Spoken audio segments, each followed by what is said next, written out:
Mary and the Greedy Giant. Once upon a time, there lived a young girl in a tiny cottage at the very edge of her village, right where the forest began. The trees stretched so close to her door that their shadows danced across her doorstep. The village was small. You could walk from one end to the other in minutes. But the forest was vast and majestic, stretching as far as the eye could see. Mary, for that was the girl's name, lived with her mother and earned their bread by selling mushrooms throughout the village.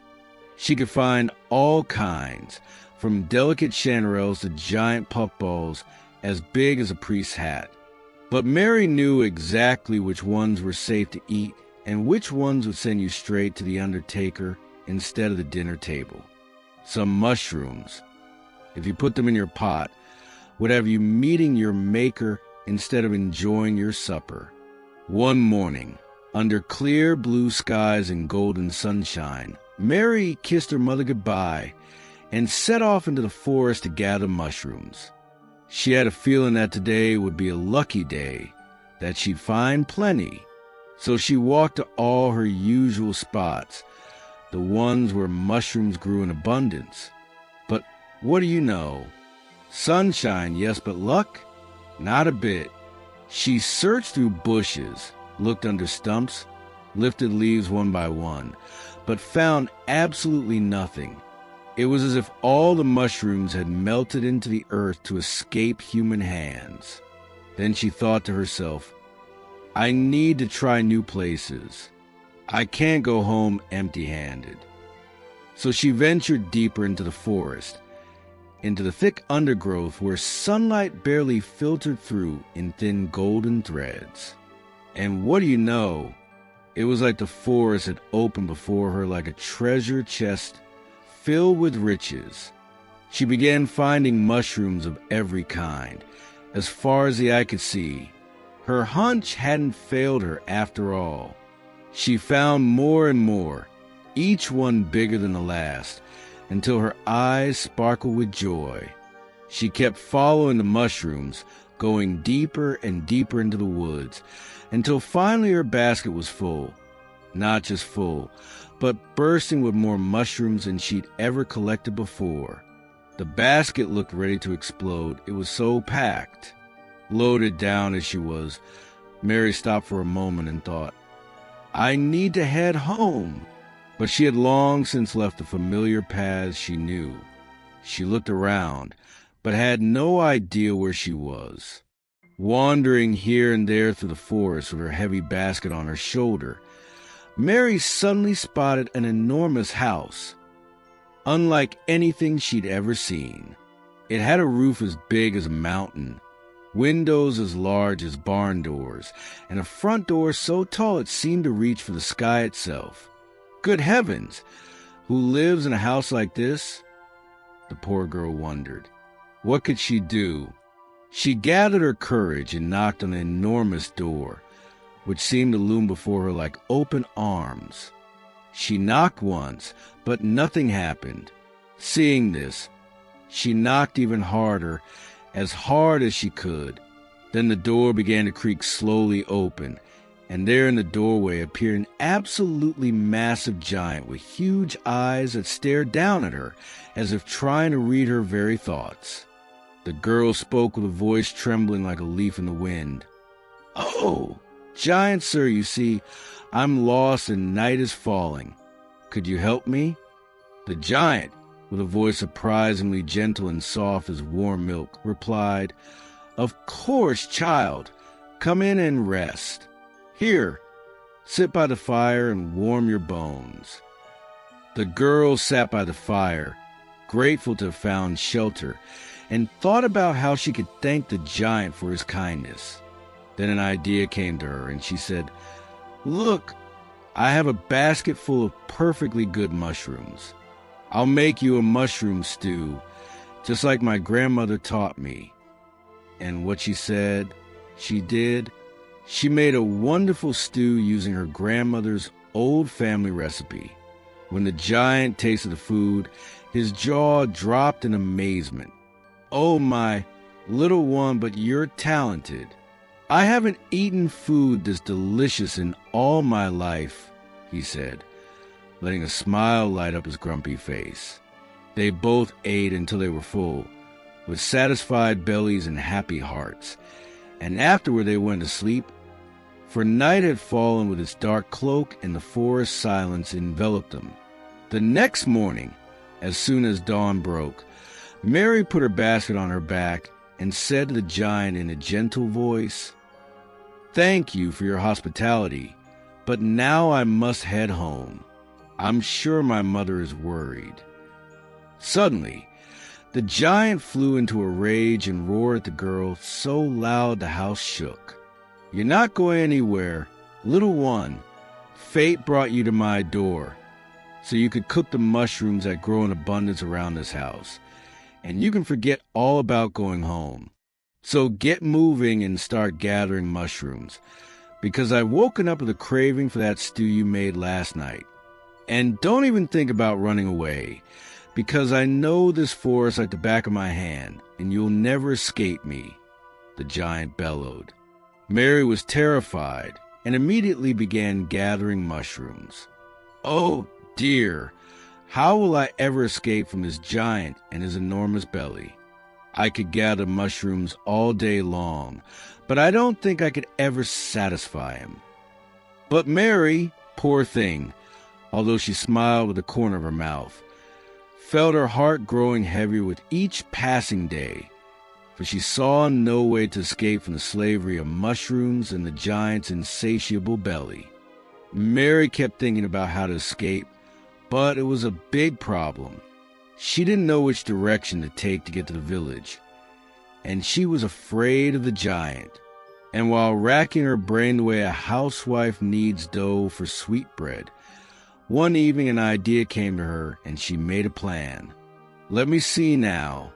Maybe I'm not completely out of luck after all," she said to herself, feeling a spark of hope ignite in her chest. The next day, first thing in the morning, with her plan firmly fixed in her mind, Mary took her basket and set off to gather mushrooms as quickly as possible. In no time at all, she filled it so full you'd think the mushrooms had jumped into the basket by themselves. Then she put the stew on the fire, just as she did every day, so the giant wouldn't suspect anything. And while the pot bubbled quietly, Mary took needle and thread and began carefully sewing a large, sturdy red sack. She sewed and pulled the fabric with care, as if she were making a wedding dress, not a sack. And with great skill, Mary sewed the sack quickly but thoroughly. She finished the stew just before the giant opened his eyes. When he woke up, the girl was already waiting for him with warm stew on the table and a smile on her face, as if everything was perfectly normal. "Oh!" When he saw her so cheerful, hard-working, and with his favorite food steaming on the table, his heart warmed. He got up contentedly, scratching behind his ear, and sat down to eat. And eating with gusto, the giant said to Mary with his mouth full and eyes shining, "Oh, dear girl, you don't know how much you delight me with your wonderful stew." In that moment, Mary put on a sad face, and a tear slowly rolled down her cheek. The giant, seeing her so gloomy, stopped chewing and raised an eyebrow. "Goodness, why are you sad, dear girl?" Then Mary, with tears in her eyes, said softly, "I'm thinking of my mother, giant. How happy she would be to taste this mushroom stew." "Oh, Mary, don't be upset," said the giant, wiping his mouth. "As soon as I finish eating, I'll go to the village and take some stew to your mother, too." This was exactly what Mary wanted to hear. And then, with a touched expression, she said sweetly, "Oh, giant, that would make me so happy. Look, I'll put the pot of stew for my mother in this sack, and I'll go into the forest to gather mushrooms, so I can make another stew for when you return home. But don't you dare eat any of my mother's stew, because I'll climb up on the roof and I'll be able to see you." "Okay, okay," the giant answered, nodding and returning to his meal, content as a pig in clover. Meanwhile, Mary put the pot of stew in the sack, and what do you know? She climbed into the sack herself, tucking herself in tight with her knees to her chest and her heart pounding like a drum at a wedding, waiting for the moment when the giant would carry her home. The giant finished eating and picked up the sack. "Wow, this sack is really heavy," he muttered, swaying slightly. But since a promise is heavier than a debt, he didn't think twice and set off toward the village, taking strides 3 times as long as a normal man's. And the giant walked and walked, for the village was very far away, and the forest stretched for miles and miles. Eventually, exhausted, he stopped on a large rock to catch his breath. Sitting there with an empty belly and his mind dwelling on the stew, he began staring longingly at the sack. Boy, a little stew would really hit the spot right now. Just 1 spoonful, he said hungrily, and slowly began to open the mouth of the sack. But then Mary's voice rang out, thin and sharp as a whistle. "I see you, giant, I see you." The giant jumped and quickly dropped the sack. Good grief, this girl has eyes like a hawk to see me all the way here. And quickly the giant closed the sack again, put on his back, and set off once more. He walked as fast as his legs would carry him, and eventually reached the edge of the forest. Mary's house wasn't hard to find, as it stood right at the forest edge, nestled among the trees. The giant left the sack at the door, knocked gently, and disappeared into the forest. Then he hurried back toward his house, thinking eagerly about the mushroom stew waiting for him as his reward. Mary's mother came out of the house, and, oh my goodness, what a sight! There was a giant sack sitting at her door, big as a log. She opened it slowly, not knowing what to expect. And what do you know?